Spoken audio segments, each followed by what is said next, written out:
Hello everybody and welcome to this SFHA webinar, which is a conversation with Sally Thomas, the Chief Executive at the Scottish Federation of Housing Associations. My name's Lorna Wilson and I'm the Head of Policy and Innovation at SFHA, and I'm delighted that you could join us today for this webinar. So this is a part of a series of free webinars that we're providing for our members. It is being recorded today, so there's an opportunity for you to come back to it and share it with your colleagues. It will be available on our website within the next few days, along with all the other webinars that we're providing for our members. So I hope you managed to join okay today and that you got on quite smoothly. There's a couple of things to point out for you as part of the webinar. So on your screen, there's a bar and you'll see a Q&A with speech bubbles. So I'd encourage you all to add in any questions that you have for Sally throughout the webinar at any point. So if you've got any questions or points you'd like to make, then please put them into the Q&A and we'll keep an eye on them, and I'll ask Sally these questions as we go through and also at the end of the webinar as well. There's also a chat function, so you'll see a chat box with another speech bubble. So the chat is really more for if you've got any issues with the webinar not working, just to let the team know here at SFHA, and we'll do what we can to help you with that. But the Q&A is where to put your questions for Sally as we go on. So without any further ado, Sally, I wonder if you would like to just say a few words to kick us off this afternoon. Thanks, Lorna. Happy to be here, even though it's beautiful outside. So I keep looking outside and thinking, oh, it'd be lovely to be out there. But more than happy to do this because it's a great way to connect with some of our members.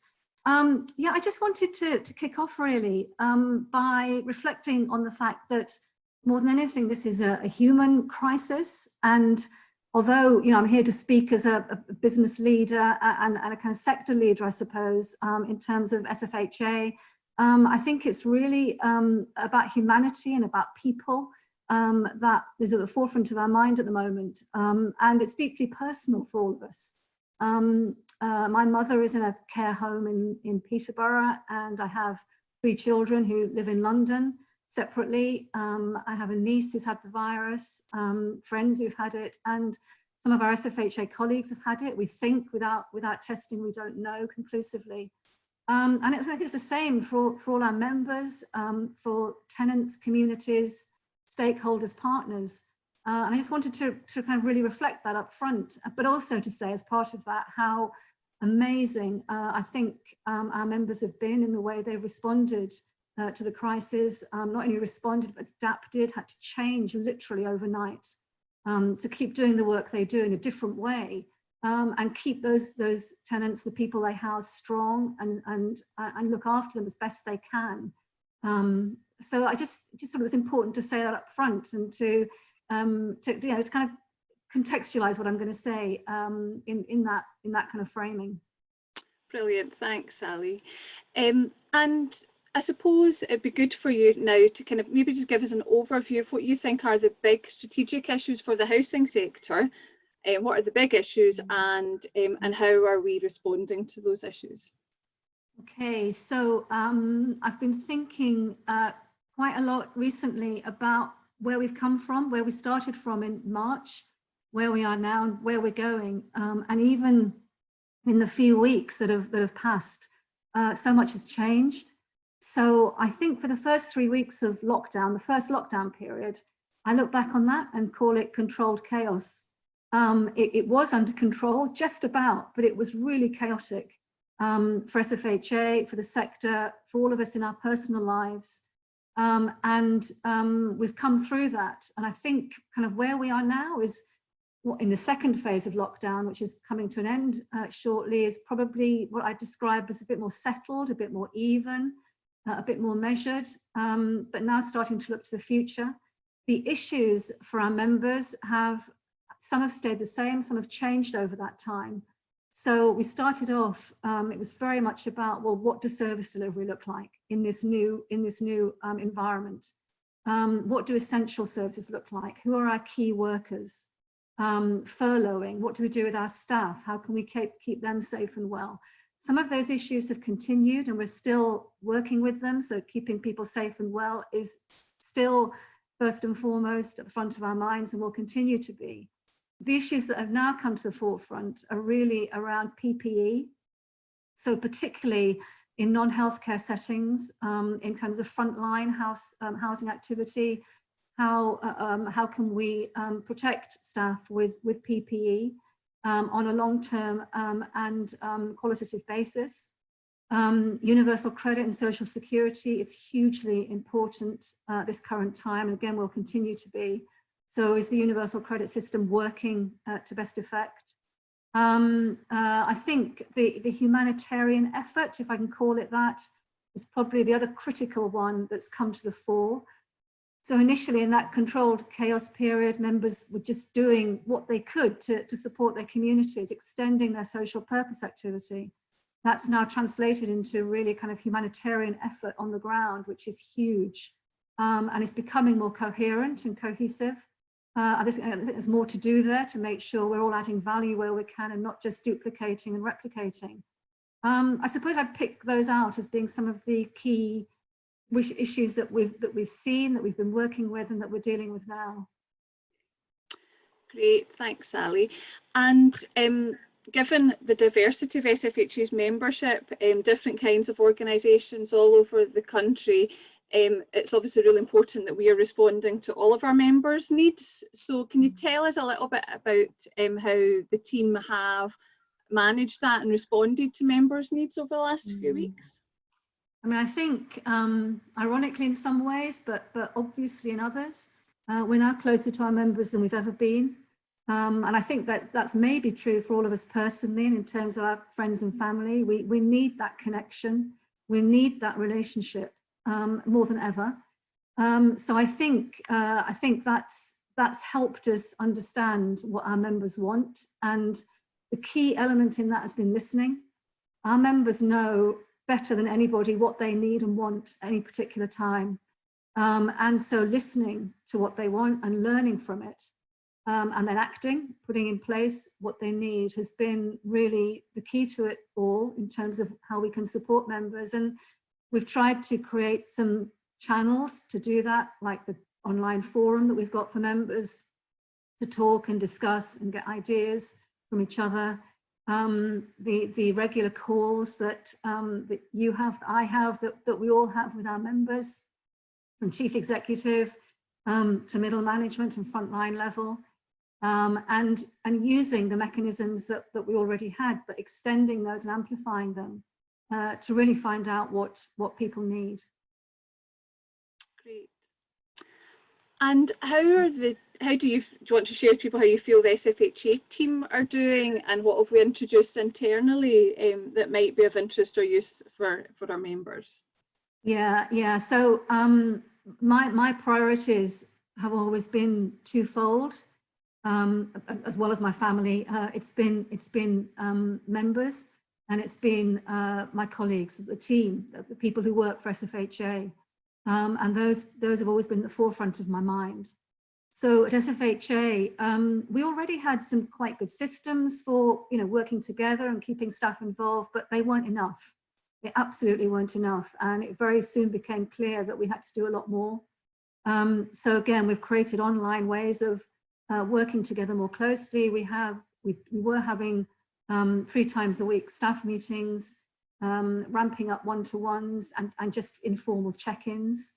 We've got Lindsay, who's become our social secretary. So she issues a kind of Monday message with lots of interesting things that we can do, things we can think about, fun things we can do together.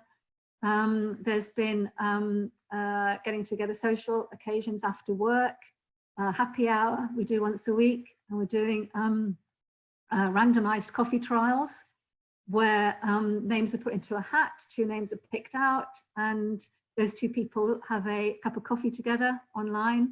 So I've done a couple of those as part of that. So, and more as well. So we've done a lot. I still worry about what we haven't done and what more we could do. But maybe that worry is a good place to be in terms of keeping it fresh and keeping me thinking about yeah, what more we can do to keep colleagues in the loop and not feel exposed and marginal and as if they're disconnected, because connection, relationships are absolutely fundamental to this. So I think as long as they're at the forefront of our minds, then we should be in the right place. That's great, and I guess all of our members will be thinking about the same things and introducing different approaches to keep people connected. And we are going to be offering the randomised coffee trials to our members as well, so opportunity for people that in your team to have a chat with somebody else across the sector that they don't know, so you'll hear more about that from us soon. So can you tell us a little bit about how your approach has evolved? So so yeah, you talked about the different phases, and we are towards the end of the second lockdown phase, if you like, and how things have maybe changed for you and the team. Yeah, so they have changed even in the few weeks. This has been, well, it seems like more than a few weeks. It seems like months and months now. But so as I said, the first period felt really chaotic and out of control, quite honestly. And the boundaries were just fluid. I mean, what was happening, who was doing what did we need to do, how do we react and respond? That has now become more settled. It's not completely settled. There's still a lot of fluidity and movement and questioning in what we're doing all the time. But it is more even. And I think for members, I'm getting the impression it's more even. There's a bit of a kind of, well, this is kind of the new normal for now. We've kind of got to where we need to be on service delivery. There's still issues there, but kind of know what we're doing. I think now people's minds are turning very much to recovery. So we've still got to respond in the here and now because we're still in the middle of a crisis. So we can't ignore that. We can't move away from that and start thinking, right, what next? What's going to be the future? But we do have to start thinking about the future, and that balance is really difficult. To keep your mind in the here and now, responding, reacting, to keep that pace, to keep that momentum, but to take time to think about what next. And the what next, I think, is really is critical. And what I want to see is that we take with us into what next the best of what we've seen in dealing with this, because I think we've seen some fantastic practice and behaviours and attitudes. So we want to take some of that with us, but we also need to think about a new world order. What does the new world look like post? Well, not just post the virus. It won't be post the virus, but with the virus. And as time moves on. And we've got a question here really following on from that around when we're in kind of recovering from the situation, and it's in a way possibly going to be more complicated and harder. And what do you see as the main challenges that members will face in the next phase? So we've talked about I think the main challenges will be, what does my business look like? So what does my business look like in terms of services? So are services going to be the same as they were? Well, what services are going to be the same as they were? Which ones are not going to be the same? And what do I need to do that's new? I think financial stability. So how can I stay financially strong while doing things differently, experimenting, accepting that income is going to look different, it's going to fluctuate maybe, accepting that I might have to do more work to support tenants and communities. What does that look like? How can I do that if my financial situation is feeling a bit vulnerable? How can I work more in partnership? How can I get more local? How can I add value locally with my immediate housing association friends and partners, but also with my other local partners in different fields? And I know we've always talked about partnership and working together, but it's going to be absolutely critical now to surviving. And I put it as bluntly as that. And if we don't start working more in partnership now than we've ever done, we're going to find ourselves on the kind of weaker side of where we need to be. Okay, that's great. Thanks, Sally. I've got a question here about the role and contribution of governing board members at this time. Any thoughts on that in particular? Yes, yes. You know, one of the things, I think one of the questions that you had, Lorna, because you did give me sight of these before, thank you, was about what keeps you awake at night. And one of the things that keeps me awake at night is communication. And who haven't I heard from? Who do I need to hear from? Who do I need to talk to? Who do I need to find out is okay? And I'm really acutely aware that one of the groups of people we haven't really talked to are governing body members. Now I know that our members support and look after their governing body members, so that's great. But I think we could do more. I think SFHA could do more to hear from governing body members, know what they need and what we can help them with, how we can bring them together maybe, how we can network them, how can we find ways of giving each other support, how we can advise them. I would love to hear from members, you know, executive officers of our members, chief executives, but also governing body members of our members about what they would want from us in that respect. Okay, that's good. And is there one specific priority for you right now?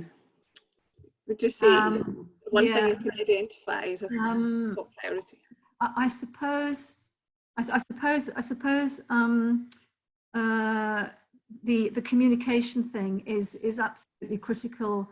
So for me, in all of this, there have been two things above all else that matter. And one is communication. And I don't think we can communicate enough. I think over communicating is better than too little communicating or barely enough. And the other thing is relationships. So those are the two things that really preoccupy me mostly, is what do we need to do more by way of communication, and what do we need to do more by way of building relationships, and that's with members, with key stakeholders, and with our teams, with our colleagues.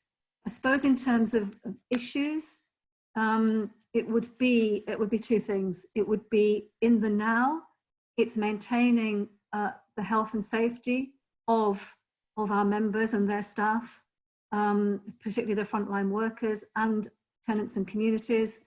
And it's starting to look forward to a recovery phase and how we can maintain the strength of the sector through that phase, because the strength of the sector is going to be important not only for tenants and communities, but for the economic and social recovery of Scotland. Yeah, and is it too soon to tell what the shape of recovery will look like, or do we have some inklings about themes or things that we think will be different just now? I think it is too soon in lots of ways. So I think we still need to be in the here and now. But I do have some thoughts about it, because we all have been thinking about it. I think it will be uneven. I think it will be unpredictable. So I think it's not going to be a smooth transition. It's going to be up and down, in and out. It's going to be uncertain. And we're going to need all our agility and flexibility and wherewithal to be able to cope with it. I think there are going to be lots of choices to be made, some of which we'll have more control over than others. So for me, those choices are about things like agility versus bureaucracy. So how much bureaucracy do we need to hang on to? How much can we let go? Local versus national. How much do we need to do locally? And how much do we need to retain those national relationships? Mobile, how mobile can we be? How much do we need offices still? So I've heard a lot of talk from members about rethinking their office requirements and base, and what does that look like in that equation?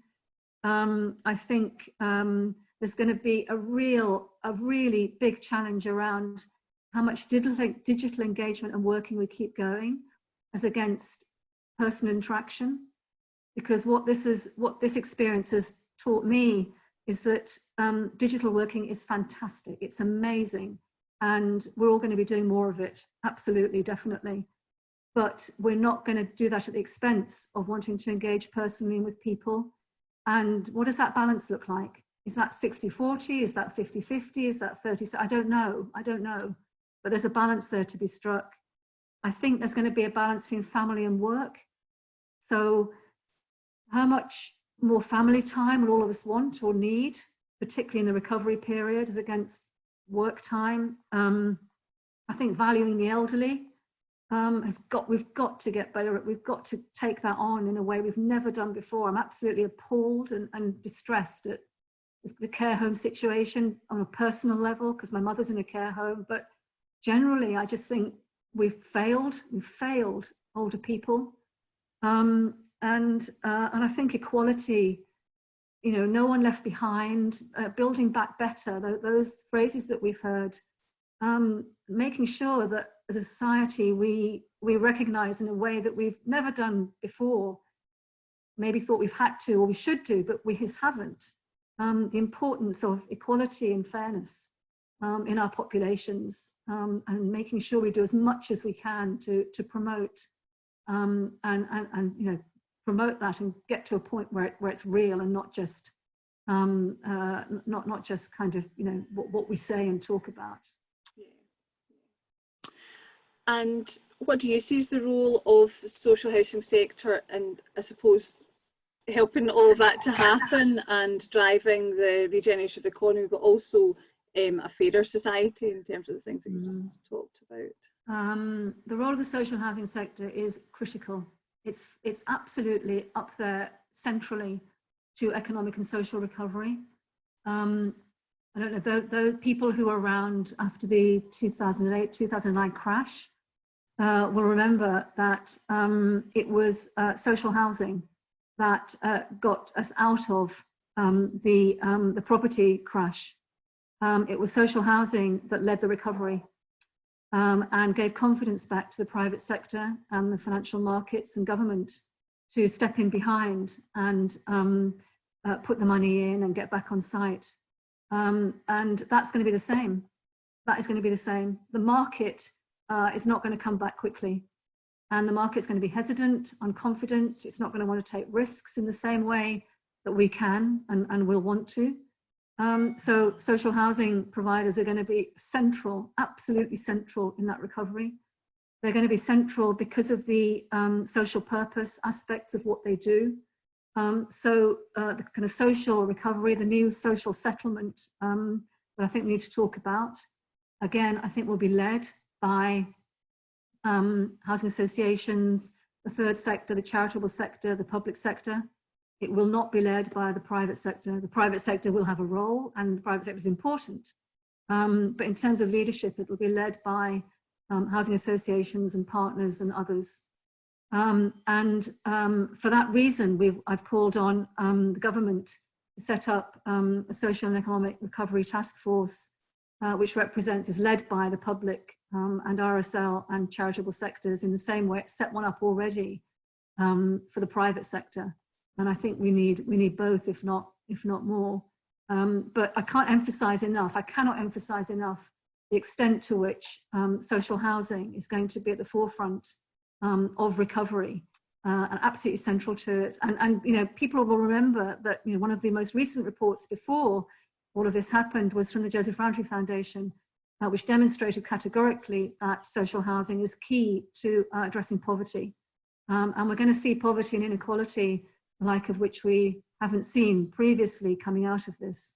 And housing associations are at the forefront of addressing that and tackling it as never before. That's a very clear challenge for us, isn't it? And opportunity for us all. I've got a question here which is around returning to work, and you talked about already the kind of the mix of kind of digital and face-to-face and in terms of the way we'll work in the future. Is there anything else you can share in terms of your thoughts around things that we need to think about, housing associations need to think about in terms of returning to work? Any other thoughts on that? Yes, I think, yeah. So there's the digital versus the kind of personal interaction aspect. there's the return to work being driven by health and safety. So I think if we start thinking about returning to work from the value, from the principle of health and safety. So how can we return, the question is, how can we return to work in a way which keeps people safe? If you start from that question, then you're more likely to get to the right place. So I think it's going to be about doing it slowly, doing it incrementally, trying it out, seeing what works, using the guidance that will come out from government that we're contributing to through the work we're doing on the framework for decision making with government. So using that as a starting point, and then thinking about how that will work for our sector and locally in different parts of the sector. I think there's going to be an issue about the extent to which we expect our staff to use transport, public transport. So again, we'll need to moderate staff coming back to work, if that means coming into an office, and understand which staff use public transport and which don't, which staff have got young families or older people caring responsibilities, or people who are immune compromised. So we'll need to know from our staff and our colleagues their personal situations, so that as leaders we can make decisions about who comes back to work first, who doesn't for quite a long time, who's doing half and half. We'll need to think about how we can reorganise our offices to achieve social distancing. And we'll need to think financially how we can support all of that and make sure that it works for everybody with health and safety at the heart of it. Yes, and we've got a comment here around returning to work. By that we mean people that are potentially working at home now. Most housing association staff are still working, they're working at home. Some are working in the front line in key worker roles. So this is more around thinking about how people will work, as well as them going back to work, if that makes sense. So yes, I think that's an important point. I mean, I think one of the things is that housing associations it's basically been digital transformation overnight, more or less, and most activities are continuing just now. Yes. But there are some things that aren't being done just now. So it's thinking about how we can restart in a safe way. It is, and it is also that thing about our need for personal interaction. And while we're going to have to be socially distancing for a long time and be very aware of personal interaction, the risks involved in that, unfortunately, as human beings, we have a need for personal interaction. And one of the stresses and strains of the lockdown situation is that we can't achieve that in the same way we used to. And there are real anxieties and problems that creates. And I think it creates it in the workplace and with our colleagues, as well as with our families and friends. So we need to take into account what we can reintroduce by way of personal interaction in a safe way. But at the same time, respecting the fact that for all of us, digital working works really well. And it's a great backstop, and it's a great underpinning of the way we're going to have to work in the future. But as I say, we just need to think about what we can do to give people that personal interaction that they need to keep them mentally and emotionally well. Great, thanks, Sally. And so I've got another question, which is more around, from a personal point of view, what would you do differently if we were doing it all again? Hindsight's a wonderful thing. Yeah, what would I do differently? So probably a couple of things. I would, I would have been more up to speed with my digital skills. So I was someone who did the bare minimum. You know, I did enough digital stuff as much as I needed to day, while we had the previous working environment we had. So I was okay. You know, I could do it, up to a point. But then when I had to do it full time and without, someone there to support me when I needed it, it was a different ball game. So I would have been more digitally up to speed than I was, and made myself, be better at it. So instead of taking me, 7 days to get to grips with it in lockdown, I could have done it in one maybe. I would have set my boundaries better. The first 3 weeks, I just felt like my boundaries between home and work were gone. I just it was just mad, and I wasn't. I suppose what I'm saying is, I didn't feel, looking back, I probably didn't look after myself enough.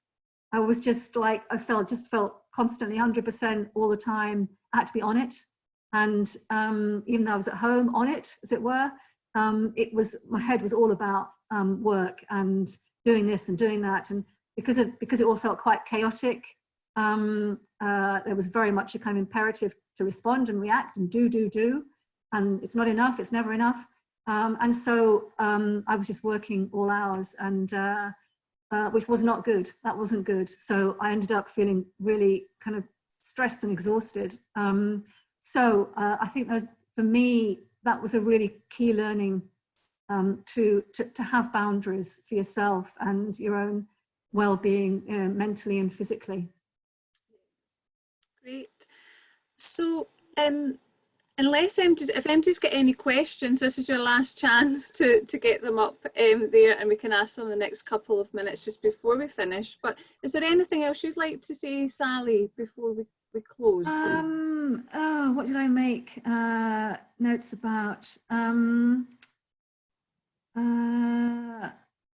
think I think so.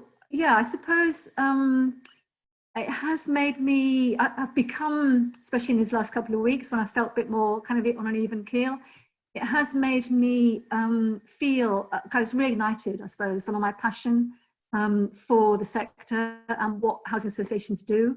And I've always felt that housing associations are amazing creations, bodies. Otherwise, why would I be doing what I'm doing? But it's easy to kind of get a bit workaday about that. Oh, you know, back into work and doing this, and you know, it all can get a bit kind of process driven and bureaucratic maybe. But it has reignited my belief and passion in what housing associations do, and what they are and what they do is just amazing. And because they're these amazing organizations which not only provide something tangible, you know, a really great home and look after it, but they do all this other amazing stuff to sustain the home and the people in it and the communities they live in. And I've said this before, but I'll say it again because it has reignited it in me. No other organization in the country, in the UK, does that. So it's unique and it's special, and it's so important, and it's why I love doing it. It's why I'm involved in what I do. But it's why it's going to be that's going to be absolutely fundamental in where we go and the recovery and building that social and economic resilience that we're going to need as a country, and we can do it. We can absolutely do it. And I'm just hoping that we can do it in a kind of holistic and integrated way where all voices are equal. And we can build the views of our tenants and communities into that as well. It's not just about me, it's not just about you, Lorna, it's not just about our chief executives and our governing body members and all our member staff, but it's about the people who live in our homes and who live in our communities. Fantastic. Thank you, Sally. It's a great way to finish us. So thank you very much, everyone, for joining us today. The recording will be on our website within the next few days. And just always remember, the SFHA team are here for you. So please just let us know what we can do to advise you, support, lobby for you, and any ideas for future webinars or any other briefings or anything we can do, please get in touch with us. And so that's us for today. So thanks again, take good care, and we hope to see you soon. Bye. Thank you. Bye.